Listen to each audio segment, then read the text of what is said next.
반갑습니다, 여러분. 계시탐정 장전도사입니다. 오늘 이제 요한계시록 강의 18장입니다. 예, 이제 마지막 회까지 얼마 안 남았어요. 오늘 제목은 무너졌도다 큰 성 바빌론이요. 예, 너무 길어서 큰 성 두 글자를 뺐어요. 오늘 이제 지난 편에서 이제 큰 음녀 바빌론이 멸망을 했고, 이번 편에서는 큰 성 바빌론이 멸망하는 내용입니다. 이 부분이 굉장한 계시록의 난제 중에 하나예요. 오늘 이제 여러분들께 이제 다소나마 개연성을 가지고 설명을 드릴까 합니다. 18장 1절 말씀. 이 일들 후에 내가 보니 또 다른 천사가 큰 권세를 가지고 하늘에서 내려오는데 땅이 그의 영광으로 환하여지더라.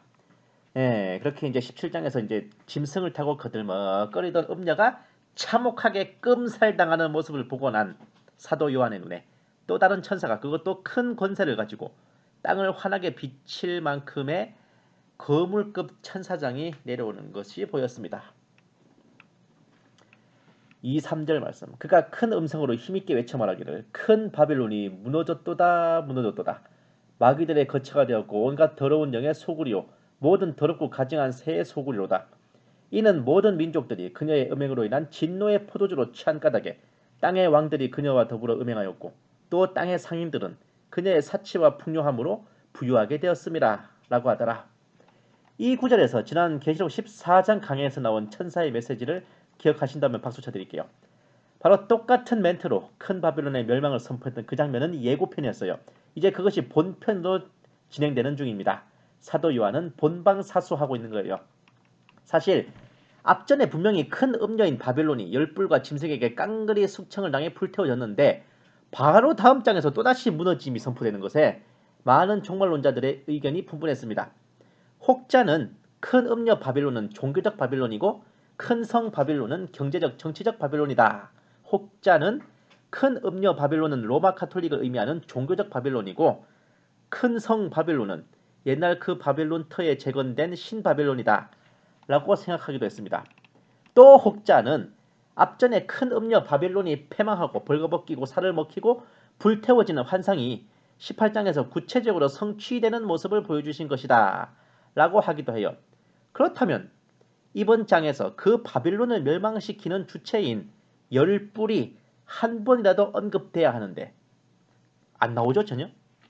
바빌론의 멸망은 오로지 하나님의 큰 심판이라고만 언급되어 있습니다. 그렇다면 과연 큰 음녀 바빌론과 큰 성 바빌론은 어떤 관계일까? 우리나라 사람 특성상 이렇게 물어보면 아무도 대답 안 하시기 때문에 그냥 대답해 드릴게요. 그게 그겁니다. 그 음녀 바빌론이 바로 큰 성 바빌론이에요. 왜냐하면 17장에서 음녀 바빌론을 설명할 때 뭐라 그래요? 땅의 왕들이 그녀와 더불어 음행하고 땅에 사는 자들이 포도주에 취했다고 하는데 이번 장에서도요. 큰 성 바빌론을 보면 똑같이 땅의 왕들이 그녀와 음행하고 모든 민족들이 포도주에 취했다라고 소개되어 있습니다. 사실 여기까지만 봐도 큰 음녀 바빌론과 큰 성 바빌론은 둘이 동일한 존재입니다.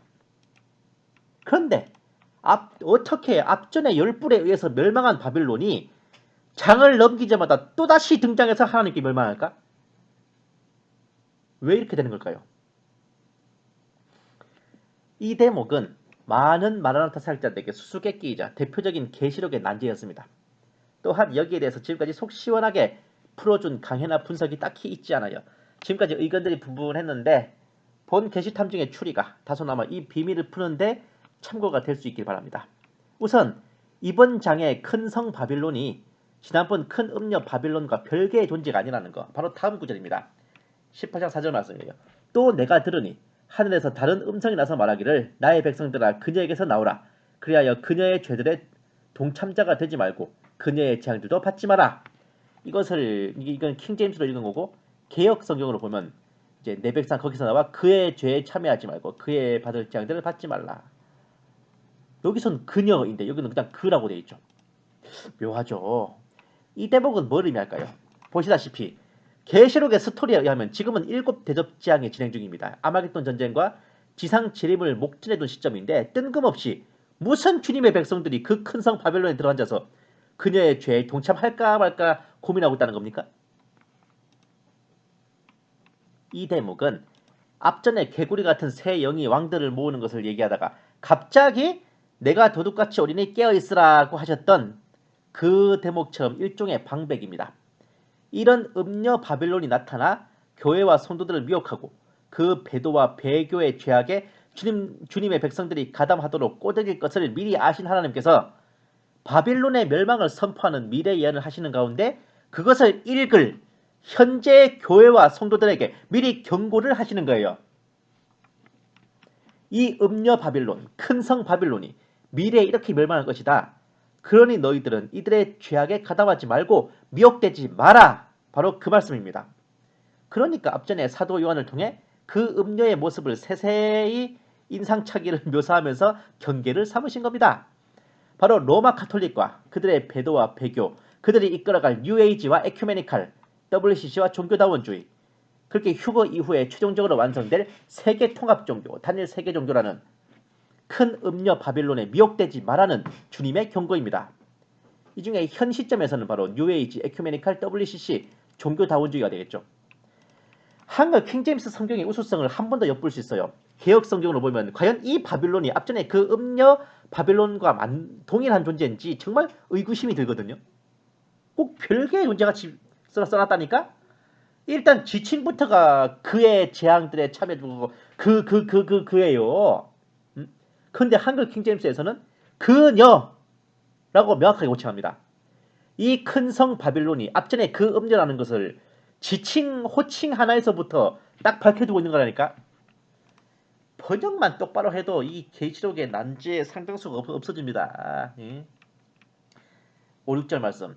이는 그녀의 죄들이 하늘에까지 닿았고 또 하나님께서는 그녀의 불의를 기억하셨기 때문이니라. 그녀가 너에게 준 만큼 그녀에게 되돌려주라. 그리고 그녀가 행한 것을 따라 2배로 갚아주라. 그녀가 채운 잔에도 그녀에게 2배로 채워주라. 그녀가 누구? 바로 17장에 나온 큰 음녀 바벨론이죠. 바벨론의 사탄 숭배 교회에서 시작했어요. 그리고 로마 카톨릭을 거쳐서 단일 세계 종교에 이르기까지 쌓이고 쌓인 적폐와 죄악들이 마침내 심판을 받을 때가 됐습니다. 하나님께서는 꽃배기로 대갚아줄 것을 명령하시죠. 너희에게 준 만큼 되돌려주고 2배로 채워줘라. 이 말씀에 비추어 보면 바빌론을 멸망시키는데 하나님의 권능에 의한 천재지변만이 아닌 이스라엘의 저항군 및 동양연합을 비롯한 반세계정부 세력의 대대적인 기습이 있을 것으로도 보입니다. 미사일이나 핵폭탄 이런 걸로요. 7절 말씀. 그녀가 자신을 영화롭게 하고 즐기며 산 만큼 그녀에게 고통과 슬픔을 주라. 이는 그녀가 마음에 말하기를 나는 여왕으로 앉아있고 과부가 아니로다. 그러므로 내가 결코 슬픔을 당하지 아니하리라. 고 하였기 때문이니라. 자, 이 장면을 개혁성경으로 보면은 그가 마음에 말하기 바로 그라고 하잖아요. 그라잖아요. 이는 그녀라고 하는데 그가 마음에 말하기를 나는 여왕으로 앉은 자요 과부가 아니라. 이 장면에서 본 탐정은 무릎을 탁 치고 갔습니다. 적그리스도가 1인 체제를 구축하고 압제를 행하는 와중에 하늘에 2개의 태양이 없는데 어딜 감히 여왕 또는 여왕을 자처하고 있는가 생각할 수 있어요. 근데 이게 고유명사입니다. 로마 카톨릭에서는 그들의 성모를 하늘황후라고 칭합니다. 그래서 성모 마리아상이 왕관 쓰고 있잖아요.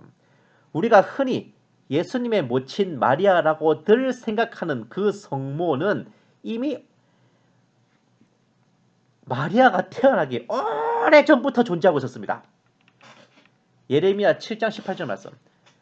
자식들은 나무를 모으고 아비들은 불을 지피며 여인들은 가루 반죽을 하여 하늘의 여왕에게 과자를 만들며 다른 신들에게 술제물을 부어 그들이 나로 경록하였느니라. 이것을 개혁성경으로 보면은 하늘 황후를 위하여 과자를 만들며. 자, 카톨릭에서 성찬 시간이 뭐예요? 무슨 비스켓 같은 거 씹어 먹죠. 여기서 나온 겁니다. 이 하늘 황후 또는 하늘의 여왕 둘 다 황후고 여왕이고 둘 다 퀸입니다. 영어로 하면 영어로 쓰면 똑같아. 이 존재는 이미 예레미야 선지자 때에도 숭배되어서 하나님을 깊이 빡치게 만들고 있었는데 그녀는 바로 아스다롯 또는 이시타르라고 불리며 여기저기에서 각색되어 여신으로 숭배되고 있었습니다. 그 원본 모델은 바빌론의 창업지주 니무롯의 아내 세미라미스예요.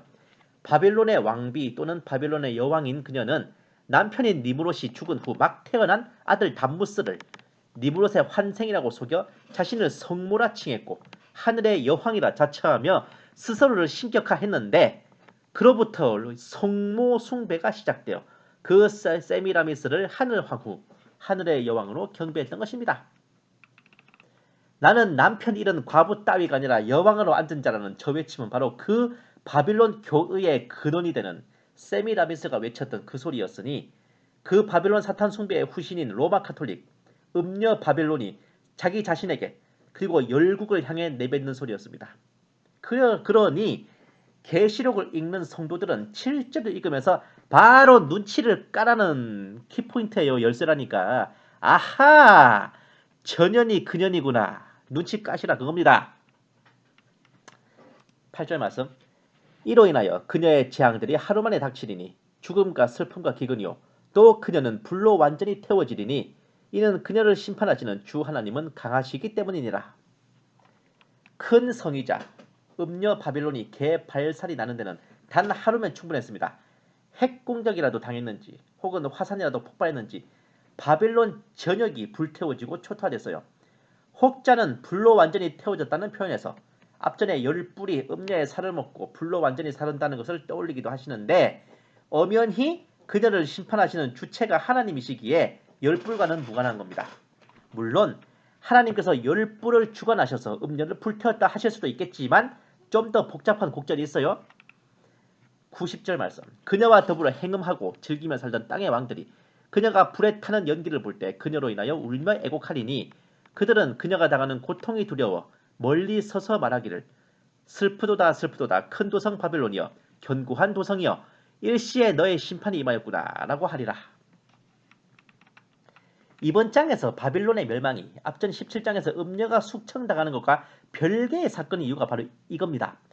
땅의 왕들과 음행하며 노리는 것까지는 같아요. 근데 그 음녀는 그 왕들 중에 하나라 볼 수 있는 열 뿔에게 증오를 받아 숙청당하잖아요. 근데 이번 장에서 바빌론은 멀쩡하게 땅의 왕들에게 사랑을 받으며 지내고 있다가 멸망하는 순간까지 찐한 사랑을 받고 있어요. 얘가 망한다고 울며 통곡을 하잖아. 얼마나 찐한 사랑이야 이거. 완전 찐 사랑이지. 진짜가 나타났다 이거지 지금. 어째서 이럴까? 진짜 아리까리하죠. 음녀 바빌론이 곧 큰 성 바빌론인데 큰 음녀 바빌론은 17장에서 열 뿔에게 멸망했는데 큰 성 바빌론은 그때 망하지 않고 18장에서 하나님께 심판을 받아 멸망한다. 뭐 좀 이상하지 않아요 이거? 정신분열 일어나겠다 그죠? 조지 오웰의 1984년에 나오는 이중사고가 이런 건가? 그는 확실히 죽었어. 하지만 그는 확실히 살아있지. 뭐 이런 거요. 좀 더 살펴보겠습니다. 11, 12, 13절 말씀. 또 땅의 상인들도 그녀로 인하여 울고 애통하리니 이는 이제 자기들의 상품을 사는 사람이 더 이상 없기 때문이니라. 그 상품들은 금과 은과 보석과 진주와 세마포와 자주색 옷감과 비단과 주홍색 옷감과 각종 향목과 각종 상하 제품과 아주 진귀한 각종 목재 제품과 놋 제품과 철 제품과 대리석 제품과 계피와 향료와 유향과 포도주와 기름과 고운 가루와 밀과 짐승들과 양과 말과 마차와 노예들과 사람들의 혼들이라. 마차 이게 세단인가봐. 자동차다.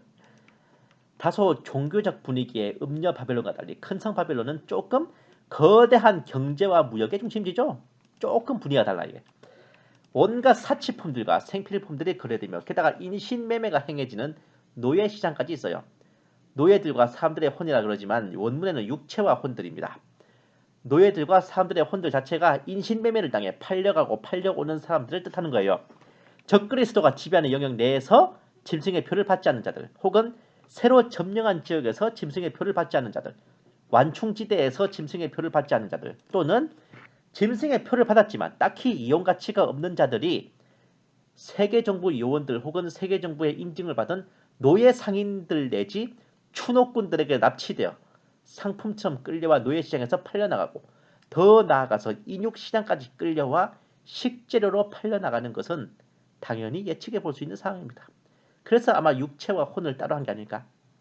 육체는 일단 살아있으니까 노예시장이고 혼은 죽었잖아요. 인육시장이고. 와우. 옛날 당나라한테 고구려가 망한 뒤에요. 고구려 유민 20만 명이 당나라로 끌려가요. 근데 그 당시 척천무후가 다스리던 당시의 당나라에서는 인육이 가격표까지 매겨져 있을 만큼 공공연히 거래가 됐습니다. 양고기와 쇠고기 사이의 이제 가격이었대요. 근데 인육값이 폭락해가지고 진짜 개급대의 값도 안 됐을 만큼 똥값이 됐을 때가 언제냐? 바로 고구려 유민 20만 명이 당나라로 끌려갔을 때랍니다. 당나라로 끌려간 고구려 유민들이 노예시장에서 팔려만 나간 게 아니라 인육시장까지 팔려나가서 당나라 사람들의 식탁 위에 올라갔을 가능성. 환란도 아니라 그냥 역사 속에서도 이랬다고요. 그럼 대환란 때는 어떻겠어? 14절 말씀. 내 혼이 열망하던 과일들이 너에게서 떠나갔으며 또 온갖 기름지고 빛난 것들이 너에게서 떠나갔으니 결코 다시는 그들을 찾지 못하리라. 전 3년 반 지나고 후 3년 반 거치면서 지구가 그렇게 피폐해졌는데도 이 큰 성 바벨론에 그런 상품들이 거래되며 흥청망청했다는 것은 적그리스도와 음녀의 무리들이 얼마나 세계를 착취하면서 피를 빨아먹고 자신들만의 태평성대를 구가했는지 엿볼 수 있어요. 마치 북괴가 평양에 거주하는 특권층만을 위해 나머지 이민들을 고난의 행군을 겪게 한 것과 같다고 할 수 있네요. 7년 대환란의 대부분을 바벨론의 빌부터 꿀을 빨던 버러지들은 아마 일루미나티의 대기업들을 포함하겠죠. 하루아침에 그 바벨론이 불길에 휩싸이고 흔적도 없이 사라지는 꼴을 보게 됐을 때 과연 어떤 반응을 보일까 참 궁금하다, 그죠? 어디 한번 볼까요? 15, 16, 17, 18절. 그녀로 인하여 치부한 이런 상품들의 상인들이 그녀가 당하는 고통을 무서워하며 멀리 서서 울고 통곡하며 말하기를 슬프도다 슬프도다. 세마포와 자주색과 주홍색으로 옷 입고 금과 보석과 진주로 단장한 큰 도성이여 그처럼 막대한 부가 일시에 황폐케 되었도다라고 하더라. 그러므로 모든 선장과 모든 선객과 선원들과 바다에서 장사하는 모든 자가 멀리 서서 그녀가 불에 타는 연기를 보고 외쳐 말하기를 이 큰 도성 같은 도성이 또 어디 있겠는가라고 하니라. 꼬라지 좋다. 아주 막 콩그레츄레이션이요. 자주색과 주홍색으로 옷 입고 금과 보석과 진주로 단장했다. 맞잖아. 이 큰 성 바빌론이 큰 음녀 바빌론. 근데 이 구절에서 큰 성 바빌론의 위치를 대략 짚어보면 바다에서 보일 만한 거리다. 바다와 연해 있는 항구 도시 같지 않아요? 19절 말씀. 그리고 그들은 티끌을 자기들의 머리 위에 뿌리고 소리질러 울고 통곡하여 말하기를 슬프도다 슬프도다 큰 도성이여 바다에 배를 가진 모든 자가 그녀의 값진 상품으로 치부하였는데 일시에 그녀가 황폐하게 되었도다라고 하니 하루아침에 IMF 때처럼 폐업하고 부도나고 파산하고 난리를 칠 판이라 머리에 재를 뿌리고 아주 펑펑 울면서 난리 났어요. 20절. 너 하늘과 너희 거룩한 사도들과 선지자들이여 그녀로 인하여 기뻐하라. 이는 하나님께서 그녀에게 너희 원수를 갚아주셨기 때문이로다 라고 하더라. 너의 슬픔은 나의 행복. 아싸. 그간의 기나긴 폐악질과 죄업과 적폐를 한순간에 깡그리 갚아주신 하나님의 단호하고도 확실한 한판 복수열전이었습니다. 와우. 21, 22, 23절 말씀. 그러자 한 힘센 천사가 큰 맷돌 같은 돌을 들어 바다에 던지며 말하기를 큰 도성 바벨론이 이처럼 세차게 던져져서 결코 다시는 보이지 아니하리라. 또 하프 타는 자와 음악하는 자와 피리 부는 자와 나팔 부는 자들의 소리가 결코 다시는 내 안에서 들리지 아니할 것이며 어떤 공예에 종사하는 장인일지라도 다시는 내 안에서 찾아볼 수 없을 것이며 맷돌 소리도 결코 더 이상 내 안에서 들리지 아니할 것이니라. 또한 촛불의 빛도 결코 더 이상 내 안에서 비치지 아니할 것이며 신랑과 신부의 음성도 결코 더 이상 내 안에서 들리지 아니할 것이니라.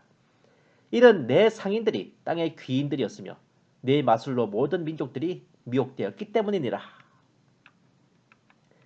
그 살벌무지한 대환란 와중에도 이놈의 큰 성 바빌론에 거주하는 새끼들은 연예인 구경도 하고 공장도 돌리고 요리도 하면서 시집가고 장가가고 귀족 왕족 행세하면서 할 것 다 하고 사는 갑네. 그러기 위해서 얼마나 나머지 인류를 피를 빨아먹고 착취했을지 짐작이 가고도 남아요. 천사가 돌을 바다에 던지면서 이렇게 바벨론이 무너진다 말한 걸 보면 큰 성 바벨론이 멸망하는 경로가 이럴 것 같아요. 반세계정부 저항군 및 동양연합에 의한 전면 기습 타격.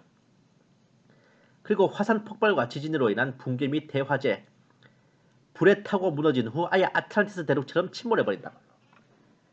이건 아주 높은 확률로 핵 폭격일 것이고, 보시면 그래요. 진짜 소돔과 고모라처럼 그렇게 유황불과 불비가 쏟아진 것처럼, 그리고 폼페이 멸망처럼, 그리고 아틀란티스 대륙처럼. 와, 그야말로 3단 콤보 3 쿠션 트리플 악셀을 달성했어요. 게다가 이것들이 이렇게 참혹하게 멸망하는 가장 큰 이유는 24절 말씀, 선지자들과 성도들과 이 땅에서 살해된 모든 사람의 피가 그녀 안에서 보였느니라고 하더라. 바로 이곳 큰 성 바벨론에는 짐승의 표를 거부한 유대인들과 각국의 숨은 회심자들, 그들을 이끄는 리더들과 적그리스도에게 대항하고 신세계 질서에 반기를 들었던 자들을 끌고 와서 잔혹하게 참살하는 처형장이 있었던 겁니다. 그것이 인육시장이 될지 혹은 로마 시대처럼 콜로세움이 될지 둘 다가 될지는 모르겠지만, 어쨌든 이러기 때문에 이놈의 음녀가 예전에도 이때도 피해 취해 있는 겁니다. 그리고 하나님께서 단단히 칼을 갈고 계시는 거죠. 오랜만에 들으시는 멘트인데, 본 계시 탐정의 추리가 시작되는 것은 여기서부터입니다. 과연 이 큰 성 바벨론은 어디이며 뭘 가리키는 걸까요, 이게?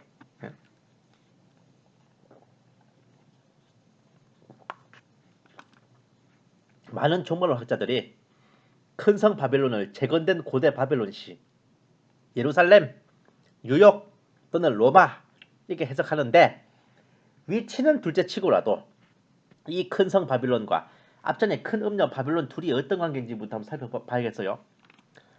본 계시 탐정이 앞전부터 계속 둘이 같은 존재, 근연이라고 계속 말씀드렸지만, 17장에 이미 멸망했던 바벨론이 어떻게 다음 장에 멀쩡하게 나와서 그때서야 멸망하느냐 하는 엄청난 딜레마가 생기게 됩니다. 본 계시 탐정 또한 이 대목에서 상당한 묵상을 해야 했는데 의외로 답은 쉽게 풀렸어요. 우리가 계시록 13장에서 짐승을 봤을 때 말입니다. 그 10뿔과 7머리의 짐승이 적그리스도라고 하는 인격적 존재를 의미하기도 하지만 그가 다스릴 나라를 의미하기도 합니다. 그와 같이 음녀는 로마 카톨릭이라고 하는 종교 집단, 특히 그 중에서도 교황권이라고 하는 지휘부를 상징한과 동시에 그들이 위치한 거점 도시라고 봐야 되는 거예요. 그리하여 같은 존재인 바빌론이 큰 음녀와 큰 성으로 분리되어 로마 카톨릭 교황권을 뜻하는 큰 음녀 바벨론과 그 교황권의 거점 도시인 큰 성 바벨론으로 나눠지는 겁니다. 같은 존재지만 두 가지로 구분되는 거예요. 이 개념으로 봤을 때 계시록 17장에서 큰 음녀 바벨론의 멸망은 교황권이 숙청당에 무너지는 걸 뜻하며, 18장에서 큰 성 바벨론의 멸망은 그 교황권의 거점 도시가 무너지는 각각 다른 상황인 겁니다. 한마디로 교황권이 무너진다 해서 그 도시가 무너지는 것까지 포함하지는 않는다는 거예요. 건물주가 죽었다고 건물이 붕괴되는 법이 없는 것처럼 말입니다. 쉽게 말해 이 상황은 계시록 17장에서 건물주가 죽고 18장에서 건물이 무너지는 거라고 볼 수 있어요. 아시겠어요? 혹자는 교황이 거짓 선지자라고 하면서 뭐 자신의 권세와 교회가 적그리스도에게 무너지는 것을 보면서도 처량하게 적그리스도에게 계속 굴종하다가 블라블라 말하는데, 웃기는 소리 하지 마. 거짓 선지자도 둘째 짐승 막인데 말이 돼 그게? 적그리스도는 더 이상 쓸모가 없게 된 로마 카톨릭 교황권을 숙청하면서도 그 거점 도시인 바빌론은 그대로 유지해요. 그도 그럴 것이 전 3년 반 동안 적그리스도가 로마 카톨릭을 최대한 등에 업고 그 권위를 이용해서 자기를 높이고 적극적인 피하를 하는 와중에 그 과정에서 오는 게 있으면 가는 게 있어야지. 로마 카톨릭의 전례 없는 특전을 내리고 음으로 양으로 보살피면서 전폭적으로 밀어줄 겁니다. 종교적 권위에 덧붙여 그 거점이 되는 도시를 거대한 경제적 중심지로도 만들어버릴 거예요. 그야말로 세계 기독청 만드는 거지. 굳이 비유하자면은 옛날 성전도 보세요. 그 대제사장들과 바리새인들 하나님께 제사 드리는 곳을 완전 강도의 굴혈로 만든다 그러잖아요. 종교적 힘이 있으면 도도 따라오게 돼 있습니다. 아무리 교황권을 숙청하더라도 정성껏 키워놓은 그 도시까지 부셔버리는 멍청한 짓을 하겠냐고요. 전에는 교황권이 관리하던 그곳을 적그리스도가 직접 관리하는 걸로 이제 명의를 바꾸겠지. 모르긴 몰라도 교황권을 숙청한 후에 그 공석에는 거짓 선지자가 대리 임무를 수행하면서 세계 정부의 총리이자 단일 세계 종교의 새 교황으로서 적그리스도의 충실한 신봉 노릇을 계속할 겁니다. 혹은 거짓 선지자가 자기 앞잡이를 앉혀줄 수도 있고요. 어쨌든 거짓 선지자는 절대로 교황이 아니라 적그리스도와 함께 그 교황을 숙청하는 주체입니다. 예. 어쨌든 간에 이제 원래 있던 원본 음녀가 열불에게 숙청당해서도 그 음녀가 앉아있는 교황권이 공석이 안되고 새로운 인물로 채워졌기 때문에 17장에서 음녀가 숙청을 당했음에도 18장에서 멀쩡하게 다시 음녀가 등장해서 심판을 나가는 겁니다. 와우. 이런 경우는 벌써 성경에 전례가 있습니다. 해 아래 새가 없어요. 흔히 열불 하지만 처음 돋아났던 열불 중에 세 뿔은 뿌리채 뽑혔습니다. 다니엘서 7장 8절과 20절 두 번에 걸쳐 나와요. 먼저 나온 뿔 3개가 그 앞에서 뿌리채 뽑혔더라. 10개의 뿔이 있고 3뿔이 떨어져 나갔으며. 자, 분명히 10뿔 중에 3뿔이 뽑혀 나갔으니 10뿔이 아니라 7뿔이 돼야 됐죠. 그러나 지금까지 계시록에 등장한 용이고 짐승이고 간에 10뿔 달고 있었지 7뿔 달고 있었어요? 안 그래요? 10뿔 전부 10뿔 달고 있었잖아. 근데 3뿔 뽑혔다며요. 그럼 7뿔이 돼야 되는 거 아니냐고. 그리고 아예 17장에는 10뿔은 열왕이라 이들이 한마음으로 그에게 권세를 넘겨주더라. 이 말씀까지 있습니다. 이게 어떻게 된 일이에요? 어렵게 생각하지 마세요. 당연히 적그리스도의 유럽 합중국 지배에 반발하던 10개국 중에 3개국의 대통령 및 정부를 갈아버리고 적그리스도의 앞잡이들로 새로 채워 넣는다는 의미예요. 그러니 새 뿌리채 뽑혀나가서도 다시 충원되어 그대로 10뿔은 있는 겁니다. 와우. 계시록 17, 18장도 이런 상황이죠.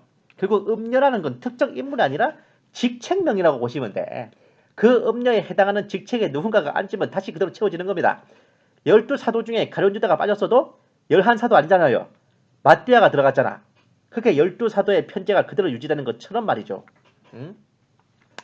바로 이런 이유로 계시록 17장에도 18장에도 계속하여 음녀가 등장합니다. 먼저는 숙청을 당하고 뒤에는 심판을 받는 거죠. 그렇다면 큰 성 바벨론의 위치는 어딜까? 당연히 로마 카톨릭의 중심지인 로마 되겠습니다.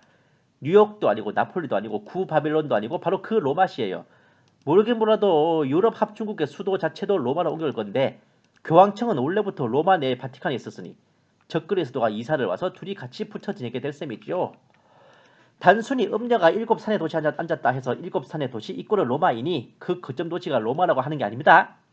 이미 초대교회 때부터 로마시를 일컬어 바벨론이라 칭하여 불렀던 전례가 있습니다. 베드로전서 5장 13절 말씀. 너희와 함께 택함을 받은 바빌론에 있는 교회와 블라블라블라블라. 그러면 로마시는 내륙 도시인데 어떻게 바닷가 도시가 되고 거대한 무역 도시가 되냐? 적그리스도는 유럽 합중국의 패권을 쥔 후부터 로마 카톨릭에 대한 전폭적 후원을 하면서 그 반경을 바티칸 시국을 넘어서서 바티칸과 로마시 전체 그리고 나폴리에 이르는 해안 영역을 단일 권역으로 묶는 도시 재개편을 실시합니다. 기존의 로마시를 거대한 메갈로폴리스로 변형시킬 거예요. 거의 메갈로돈처럼 거대한 광역시급 대도시를 메트로폴리스라고 하죠. 이걸 또다시 한 권역으로 연결하여 묶음으로 더욱 거대한 도시로 팽창시키는 걸 메갈로폴리스라고 합니다. 도시급 연방제야 이게. 쉽게 말해 서울, 인천, 위성도시들이 포함된 수도권 일대를 아예 그냥 하나의 도시처럼 권역화해버리는 거예요. 제가 말했잖아요. 도시 버전의 연방제라고요. 이렇게 될 경우 로마시는 단순히 내륙도시가 아닌 거대한 해안지대와 항구를 포함하는 광대한 대도시로 변신하게 되며 핵전쟁 후 피폐한 와중에 주인공 보정을 받은 적그리스도의 경제 부흥 정책이 성공하게 되면 당연히 세계 경제와 교육의 중심축은 유럽 합중국으로 옮겨오게 되며 그 옮겨온 모든 것들은 로마라는 이름의 메갈로폴리스로 집중되는 것입니다. 세계 경제와 교육의 중심축이 된다는 것도 좋게 생각해서 그런 것이고 아마도 착취와 수탈의 중심축이 될 겁니다. 유럽 합중국이 단일 세계 정부로 레벨업하고 로마 카톨릭이 단일 세계 종교로 레벨업하듯이 로마시도 메갈로폴리스 바빌론으로 레벨업하는 것입니다. 큰 성 바빌론, 메갈로폴리스 바빌론입니다.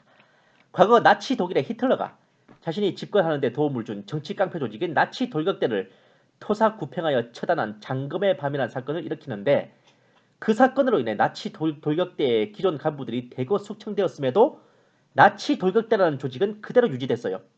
이후 나치 독일이 패망할 때까지 나치 당내 최대 규모의 조직으로 그 위상을 유지해 나갔듯이 큰 음녀 바빌론, 로마 카톨릭의 교황권이 열불에 의해 숙청을 당해 소멸된다 해도 그 자리를 적그리스도와 거짓 선지자의 앞잡이가 새로 위탁받아 충원할 뿐, 큰 성 바빌론은 여전히 큰 음녀 바빌론의 이름으로 존속하여 있다가 하나님의 심판에 의해 참혹한 멸망을 맞을 것입니다.